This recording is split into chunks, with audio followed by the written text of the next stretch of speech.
La Rinconada, perched precariously at an altitude of approximately 17,000 feet, 5,100 meters, in the Peruvian Andes, holds the dubious distinction of being one of the most dangerous places on Earth. Its extreme elevation alone presents a significant challenge to human life, contributing to widespread health problems such as hypoxia, oxygen deficiency, and chronic mountain sickness, CMS. The thin air makes even the simplest tasks arduous, and the constant threat of altitude-related illnesses hangs heavy over the population. But the dangers of La Rinconada extend far beyond the physiological challenges of high-altitude living. The city's precarious existence is inextricably linked to its illegal gold mining industry, which fuels a culture of lawlessness and violence. The unregulated nature of the mining operations creates a breeding ground for exploitation and crime. Miners often work in perilous conditions, enduring long hours for meager pay, or even without pay, only receiving a small portion of their earnings after a month of backbreaking labor. Accidents are frequent, and the risk of death or serious injury is ever present.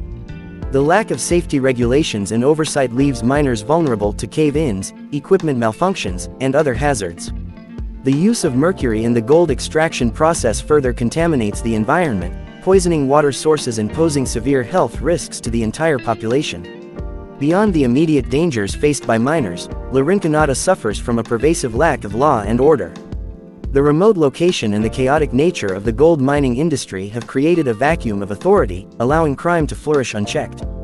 Homicide rates are alarmingly high, and violence is a constant threat.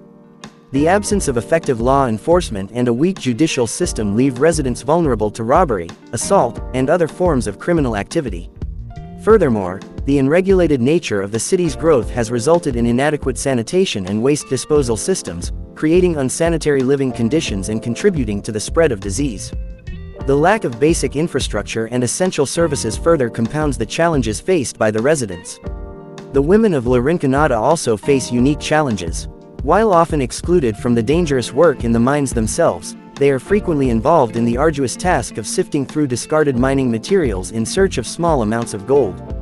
This work is physically demanding and exposes them to the same environmental hazards as the miners. Reports also indicate the presence of child labor and sex trafficking, adding another layer of complexity to the already dire situation. In conclusion, La Rinconada's extreme altitude, combined with the rampant lawlessness and exploitative practices associated with its gold mining industry, creates a uniquely dangerous and challenging environment for its inhabitants. The lack of basic infrastructure, sanitation, and effective law enforcement exacerbates the already perilous conditions, making La Rinconada a place where survival itself is a constant struggle.